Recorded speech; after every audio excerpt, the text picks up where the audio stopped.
ओष्टा पिदान नकुलीं दंतै परिवृतापविः सर्वस्यै वाचैशान चारुमामिह वादे सर्ववागीश्वरो विष्णुः श्रीरूपो मां सुवादे नमोऽस्त्वनन्ताय सहस्रमूर्ते सहस्रपादाक्षि शिरोरुबाहवे सहस्रनाम्ने पुरुषाय शाश्वते सहस्रकोटि युगधारिणे नमः। ब्रह्मचर्य हरिप्रीति सुविद्यावादशालिनः इष्टदान् कष्टहर्तॄन्नः विद्यामान्यान् मुनीन् नुमः। तपस्वाध्याय शुश्रूषा कृष्णपूजारतं मुनिं विश्वेशम् इष्टदं वन्दे परिव्राट् चक्रवर्तिनं। श्रीगुणभृते नमः। श्रीनिर्गुणाय नमः। श्रीगुरुभ्यो नमः। इमे चान्ये च भगवन् नित्या यत्र महागुणाः प्राच्या महत्त्वम् इच्छद्भिः न च यान्ति स्म कर्हिचित् तेनाहं गुणपात्रेण श्रीनिवासेन सम्प्रतं शोचामि रहितं लोकम् आत्मना कलिनेक्षितं। ಹಸುವಿನ ರೂಪದಲ್ಲಿರ್ತಕ್ಕಂತಹ ಭೂದೇವಿ, ಎತ್ತಿನ ರೂಪದಲ್ಲಿರ್ತಕ್ಕಂತಹ ಧರ್ಮದ ಹತ್ರ ಈ ಮಾತನ್ನು ಹೇಳುವಂತ. ಪಾಂಡವರು ಮಹಾಪ್ರಸ್ಥಾನವನ್ನು ಕೈಗೊಂಡಿದ್ದಾರೆ. ಪಾಂಡವರ ವಂಶದಲ್ಲಿ ಬಂದ ಪರೀಕ್ಷಿತ ರಾಜ್ಯ ಆಳ್ತಾ ಇದ್ದಾರೆ. ಯಾರೋ ಸುದ್ದಿ ತಲುಪಿಸಿದ್ರು ಪರೀಕ್ಷಿತನಿಗೆ, ನೀನು ರಾಜ್ಯ ಆಳ್ತಾ ಇರುವಾಗ ಕಲಿ ನಿನ್ನ ರಾಜ್ಯದಲ್ಲಿ ಪ್ರವೇಶ ಮಾಡಿದ್ದಾನೆ. ಕಲಿಯ ನಿಗ್ರಹ ಮಾಡಬೇಕು ಅಂತ ಸ್ವರ್ಣ ರಥದಲ್ಲಿ ಕುಳಿತುಕೊಂಡು ಪರೀಕ್ಷಿತ ಹೊರಟಿದ್ದಾನೆ. ಸರಸ್ವತಿ ನದಿಯ ತೀರದಲ್ಲಿ ಬರುವಾಗ ಒಂದು ವಿಚಿತ್ರವಾಗಿರ್ತಕ್ಕಂತಹ ದೃಶ್ಯವನ್ನು ಕಂಡಿದ್ದಾನೆ. ಒಂದು ಹಸು ಮತ್ತೊಂದು ಎತ್ತು. ಹಸು ಕಣ್ಣೀರು ಸುರಿಸ್ತಾ ಇದೆ, ಎತ್ತು 3 ಕಾಲುಗಳನ್ನು ಕಳ್ಕೊಂಡಿದೆ, 2 ಸಂವಾದ ನಡೆಸ್ತಾ ಇವೆ. ಅದನ್ನು ಕಂಡಿದೆ. ಆ ಹಸು ಮತ್ಯಾರಲ್ಲ, ಭೂಮಿಯೇ ಹಸು ರೂಪದಲ್ಲಿ ಇರುವಂತ ಎತ್ತು ಧರ್ಮ. ಆ ಭೂಮಿ ಬೇರೆ ಬೇರೆ ವಿಷಯಗಳನ್ನು ತಿಳಿಸಿ ಕೃಷ್ಣ ಪರಂಧಾಮಕ್ಕೆ ತೆರಳಿದ ಮೇಲೆ ಭೂಮಿಯ ದುಸ್ಥಿತಿ ಹೇಗೆ ಆಗಿದೆ ಅಂತ ಹೇಳ್ತಾ ಒಂದು ಮಾತು, ಈ ಮಾತನ್ನು ಹೇಳುವಂತ. ಕೃಷ್ಣ ಇರುವಾಗ ಭೂಮಿಗೆ ವೈಕುಂಠಕ್ಕಿಂತಲೂ ಹೆಚ್ಚು ಸಮೃದ್ಧಿ ಬಂದಿತ್ತು. ಆದರೆ ಈಗ ಕೃಷ್ಣ ಹೋದ ಮೇಲೆ ತೇನಾಹಂ ಗುಣಪಾತ್ರೇಣ ಶ್ರೀನಿವಾಸೇನ ಸಾಂಪ್ರತಂ ಶೋಚಾಮಿ, ಆ ಗುಣ ಧೃತು ಆಗಿರ್ತಕ್ಕಂತಹ ಶ್ರೀನಿವಾಸ ಅಂತ ಅನಿಸಿರ್ತಕ್ಕಂತಹ ಕೃಷ್ಣ ಪರಂಧಾಮಕ್ಕೆ ತೆರಳಿದ್ದಾನೆ ಅಂದ ಮೇಲೆ ನಾನು ಭಾರೀ ಶೋಕಕ್ಕೆ ಒಳಗಾಗಿದ್ದೇನೆ. ಇಡೀ ಲೋಕ ಅದು ಪಾಪಿಯಾಗಿರ್ತಕ್ಕಂಥ ಕಲಿಯಿಂದ ಅದು ಕಾಣಲ್ಪಟ್ಟಿದೆ. ಕಲಿನಾ ಈಕ್ಷಿತಂ, ಕಲಿ ತನ್ನ ವಕ್ರದೃಷ್ಟಿಯನ್ನು ಈಗ ಭೂಮಿಯ ಮೇಲೆ ಬೀರಿದ್ದಾನೆ. ಯಾಕೆಂದ್ರೆ ಕೃಷ್ಣ ಪರಂಧಾಮಕ್ಕೆ ತೆರಳಿದ್ದಾನೆ ಅಂತ ಅವನಿಗೆ ಗೊತ್ತಾಗಿ ಬಿಟ್ಟಿದೆ. ಹಾಗೆ ಹೇಳುವಾಗ ಕೃಷ್ಣ ಅವ ಗುಣಪಾತ್ರ ಅಂತ, ಗುಣಪಾತ್ರ ಗುಣಗಳಿಗೆ ಆಶ್ರಯನಾದವ. ಎಷ್ಟು ಗುಣಗಳು! 3 ಶ್ಲೋಕಗಳ ವ್ಯಾಪ್ತಿಯಲ್ಲಿ ಭೂದೇವಿ 40 ಗುಣಗಳನ್ನು ಉಲ್ಲೇಖ ಮಾಡ್ತಾ ಇದ್ದಾರೆ. ಸತ್ಯಂ ಶೌಚಂ ದಯಾದಾನಂ ತ್ಯಾಗ ಸಂತೋಷಾರ್ಜವಂ ಶಮೋದಮಸ್ತಪಸ್ಸಾಮ್ಯಂ ತಿತಿಕ್ಷೋಪರತಿ ಶ್ರುತಂ. 14 ಗುಣಗಳನ್ನು ಒಂದು ಶ್ಲೋಕದಲ್ಲಿ ಹೇಳಿದ್ವಿ. ಆಮೇಲೆ ಜ್ಞಾನಂ ವಿರಕ್ತಿ ವೈಶ್ವರ್ಯಂ ಶೌರ್ಯಂ ತೇಜೋ ಧೃತಿ ಸ್ಮೃತಿ ಸ್ವಾತಂತ್ರ್ಯಂ ಕುಶಲಂ ಕಾಂತಿ ಸೌಭಗಂ ಮಾರ್ದವಂ ಶಮ. 13 ಗುಣಗಳನ್ನು ಮತ್ತೊಂದು ಶ್ಲೋಕದಲ್ಲಿ ಹೇಳಿದೆ. ಪ್ರಾಗಲ್ಭ್ಯಂ ಪ್ರಶ್ರಯಶೀಲಂ ಸಾವೋಜೋ ಬಲಂ ಭಗಃ ಗಾಂಭೀರ್ಯಂ ಸ್ಥೈರ್ಯಮಾಸ್ತಿಕ್ಯಂ ಕೀರ್ತಿ ಮಾನೋ ಅನಹಂಕೃತಿ ಅಂತ ಮತ್ತೆ 13. ಹೀಗೆ 14, 13, 13 ಅಂತ ಒಟ್ಟು 40 ಗುಣಗಳನ್ನು ಉಲ್ಲೇಖ ಮಾಡಿ ಇಮೇಚ ಅನ್ಯೇಚ ಭಗವನ್ ನಿತ್ಯ ಯತ್ರ ಮಹಾಗುಣ.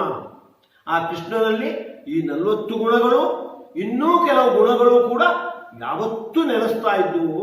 ಅಂತಹ ಗುಣಪಾತ್ರನಾಗಿರ್ತಕ್ಕಂತಹ ಕೃಷ್ಣ ಪರಂಧಾಮಕ್ಕೆ ತೆರಳಿದ್ದಾನೆ ಅಂದಾಗ ಈಗ ಕಲಿ ತನ್ನ ವಕ್ರ ದೃಷ್ಟಿಯನ್ನು ಈ ಭೂಮಿ ಮೇಲೆ ಬೀರಿದ್ದಾನೆ ಅಂತ ಹೇಳುವಂತ. ನಾವೀಗ ಗುಣಭೃತು ಅನ್ನತಕ್ಕಂಥ 836ನೇ ನಾಮದಲ್ಲಿ ಈ ಭೂದೇವಿ ಕೃಷ್ಣನ 40 ಗುಣಗಳ ಗಾನವನ್ನು ಏನು ಮಾಡಿದ್ದಾಳೆ ಅದನ್ನು ನಾವು ಅನುಸಂಧಾನ ಮಾಡಬೇಕಾದ ಗುಣಭೃತು ಅಂತ. ಗುಣಾನ್ನ ಬಿಭರ್ತಿ ಇತಿ ಗುಣಭೃತು.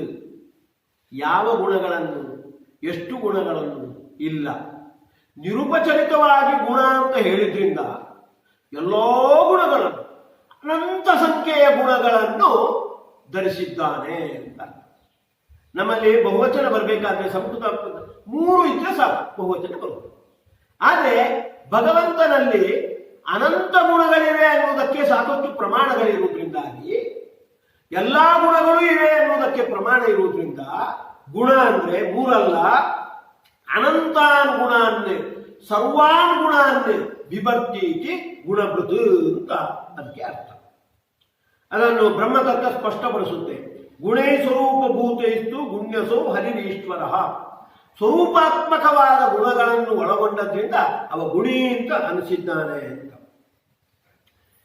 ಈ ಗುಣಭೃತು ಅನ್ನುವಾಗ ಒಂದು ಪ್ರಯೋಗವನ್ನು ನಾವು ಗಮನಿಸಬೇಕಾಗಿದೆ. ಗುಣಿ ಅಂತ ಹೇಳ್ಬೋದಿತ್ತಲ್ಲ, ಗುಣಗಳನ್ನು ಒಳಗೊಂಡವ, ಗುಣಾಹ ಅಸ್ಯ ಸಂತಿ ಇತಿ ಗುಣಿ ಅಂತ.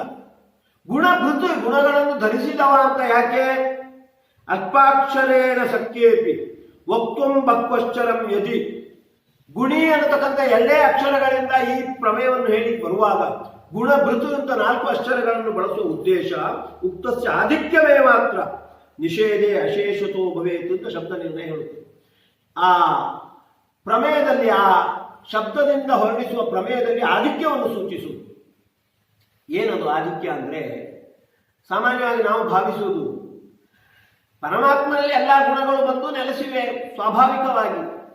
ಆ ಗುಣವನ್ನು ಹೊಂದುವುದರಲ್ಲಿ ಅವನೇನು ಪಾತ್ರ ಇಲ್ಲ, ಸಹಜವಾಗಿ. ಈಗ ನಮ್ಮಲ್ಲಿ ಹೇಗೆ ಸ್ವರೂಪಭೂತವಾಗಿರ್ತಕ್ಕಂಥ ಗುಣಗಳಿವೆಯೋ ಹಾಗೆ ಅಂತ. ಹಾಗಲ್ಲ.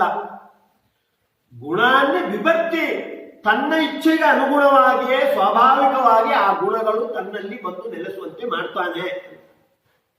ಅದಕ್ಕಾಗಿ ಗುಣಭೃತು. ಅಲ್ಲದೆ ಉಳಿದವರ ಗುಣಗಳನ್ನು ವಿಭಕ್ತಿ, ಉಳಿದವರ ಗುಣಗಳನ್ನು ಕೂಡ ಧಾರಣೆ ಮಾಡುವವ ಇವ. ಆ ಗುಣಗಳು ಅವರಲ್ಲೇ ಇರ್ಬೋದು, ಆದರೆ ಧಾರಕ ಇವನು.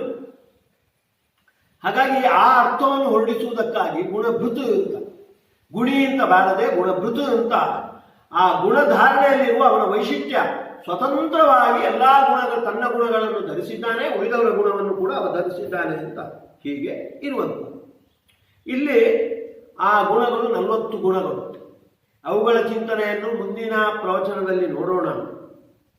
ಇಲ್ಲೊಂದು ಮಾತು ಹೇಳಿದ್ದಾಳೆ ಭೂದೇವಿ, ಇಮೇ ಚಾನ್ಯೇಚ ಭಗವನ್ ನಿತ್ಯಾಯತ್ರ ಮಹಾಗುಣ. ಆ ಗುಣಗಳಿಗೆ 2 ವಿಶೇಷಣ. ನಿತ್ಯವಾಗಿ ಅವನಲ್ಲಿ ಇರುತ್ತೆ, ಆ ಗುಣಗಳು ಎಲ್ಲಿಗೂ ಹೋಗುವುದಿಲ್ಲ. ಇನ್ನೊಂದು, ಅವುಗಳು ಮಹಾಗುಣಗಳು ಅಂತ. ಯಾಕೆ ಮಹಾಗುಣಗಳು ಅಂದ್ರೆ, ಮಹತ್ವ, ಆ ಗುಣಗಳಿರುವ ಮಹತ್ವ ಏನು ಅಂದ್ರೆ ಅನಂತ ಸಂಖ್ಯೆಯಲ್ಲಿ ಇವೆ. ಒಂದು, ಆ ಗುಣಗಳನ್ನು ಲೆಕ್ಕ ಮಾಡಲಿಕ್ಕೆ ಬರುವುದಿಲ್ಲ, ಅಸಂಖ್ಯಾತ ಸಂಖ್ಯೆಯಲ್ಲಿವೆ ಅಂತ ಹೇಳುವಂತ. ಭಗವಂತನ ಗುಣಗಳು ಅನಂತ. ಚತುರ್ಮುಖ ಅದನ್ನು ಹೇಳ್ತಾನೆ. ವಿಷ್ಣೋರ್ನುಕಂ ವೀರ್ಯ ಗಣನಾಂ ಕತಮೋರ್ಹತೀಹ ಯಪ್ಪಾರ್ಥಿವಾನ್ಯಪಿ ಕವಿರ್ ವಿಮಮೇ ರಜಾಂಸಿ. ವಿಷ್ಣೋರ್ನುಕಂ ಅಂತ ಒಂದು ಋಗ್ವೇದದ ಮಾತು ಇದೆ.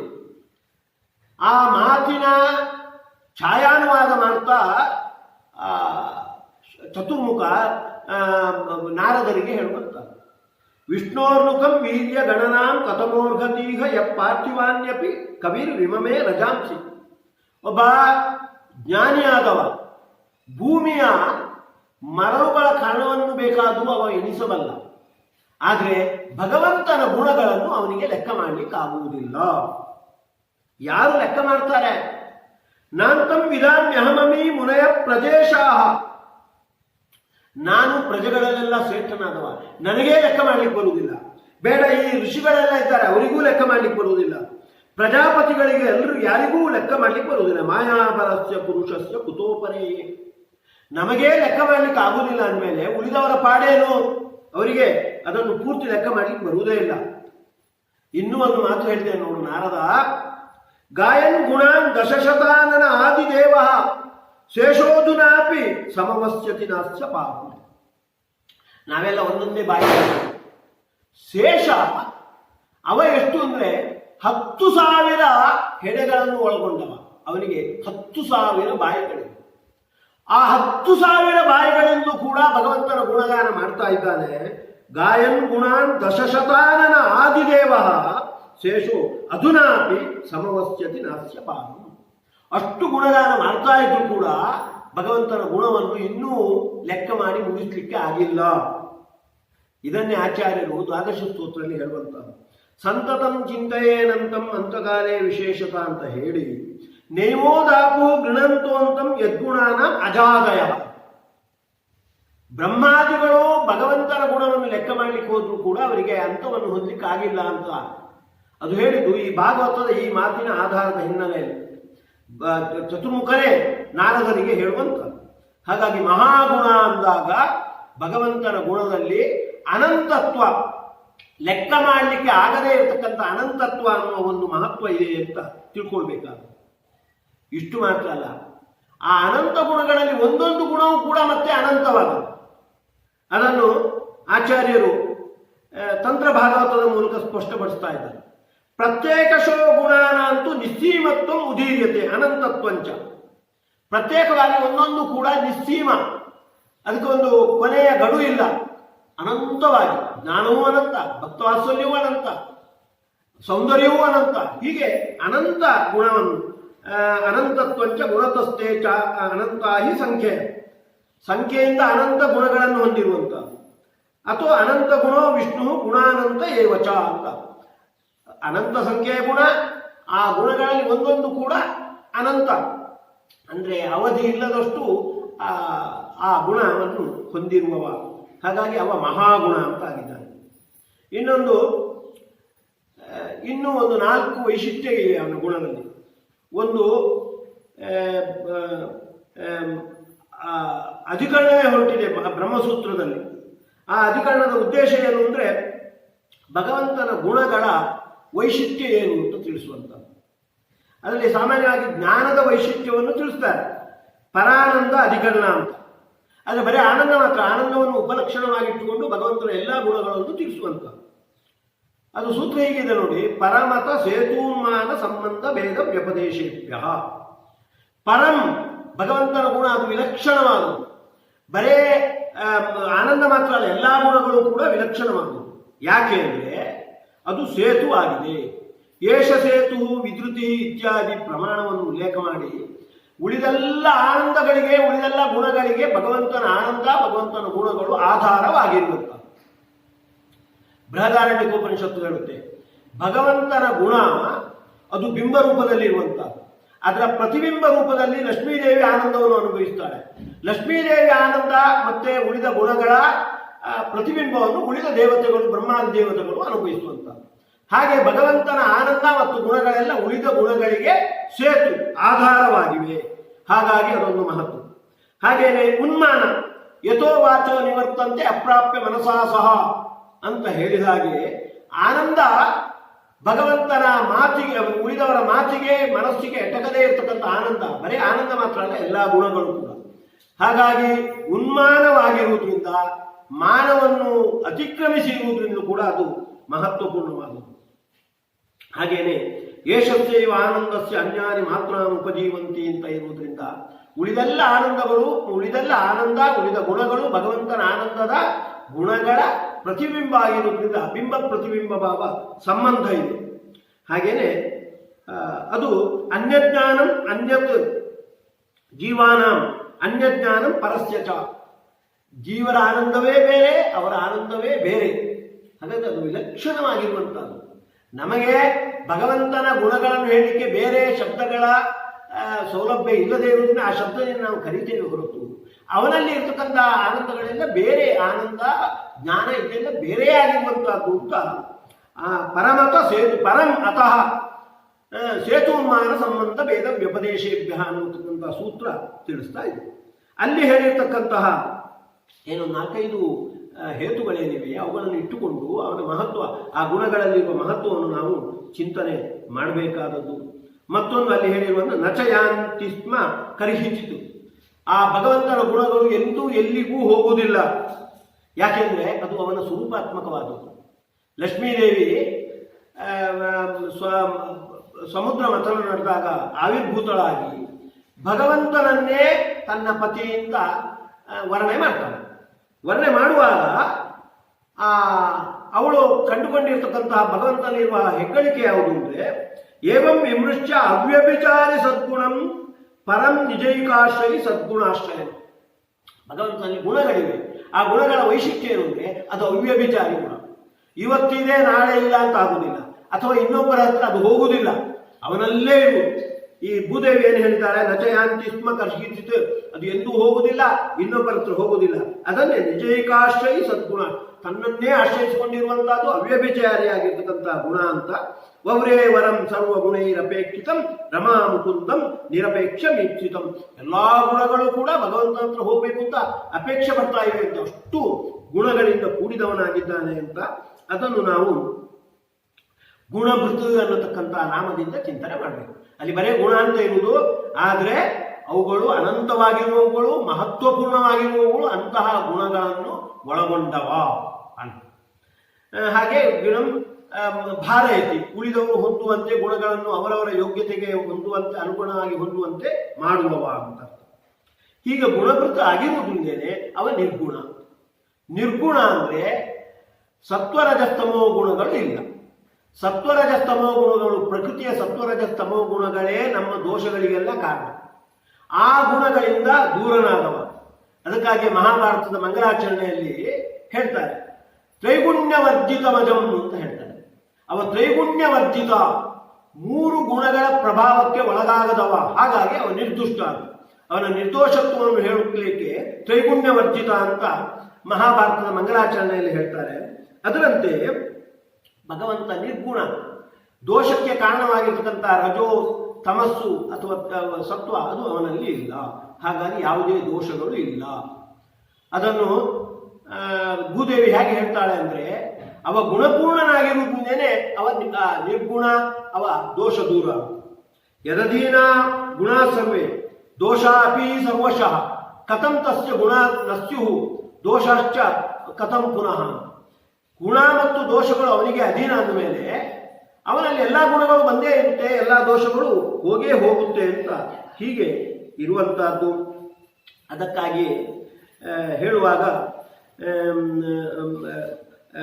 ಅವನನ್ನು ಸ್ತುತಿಸುವಾಗ, ನೀನು ಎಲ್ಲ ಗುಣಗಳನ್ನು ಒಳಗೊಂಡಿರುವುದರಿಂದೇನೆ ಅಚ್ಯುತೋ ಯೋಗುಣೈ ನಿತ್ಯಮೇ ಮಾಕಿಲೈ ಪ್ರಚ್ಯುತೋ ಶೇಷ ದೋಷೈ ಸದಾ ಪೂರ್ತಿತ.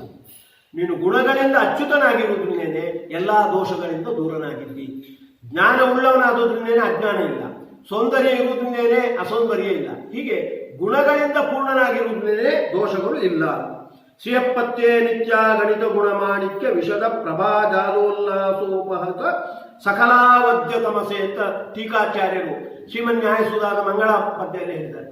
ಭಗವಂತನಲ್ಲಿ ದೋಷ ಇಲ್ಲ ಅಂತ ಹೇಗೆ ನಾವು ಚಿಂತನೆ ಮಾಡಬಹುದು ಅಂದರೆ, ಒಂದೊಂದು ಗುಣವೂ ಕೂಡ ಮಾಣಿಕ್ಯದಂತೆ ಇರುವಂತಹದ್ದು. ಮಾಣಿಕ್ಯದ ಬೆಳಕಿನಿಂದ ಹೇಗೆ ಕತ್ತಲು ದೂರವಾಗುತ್ತೋ ಹಾಗೆ ಗುಣಗಳ ಬೆಳಕಿನಿಂದ ಎಲ್ಲ ದೋಷಗಳು ಕೂಡ ದೂರವಾಗಿದೆ ಅಂತ ಹೀಗೆ ಇರುವಂತಹದ್ದು. ಆದುದರಿಂದ ಭಗವಂತನನ್ನು ನಾವು ಈ ರೀತಿ ಚಿಂತನೆ ಮಾಡಬೇಕು.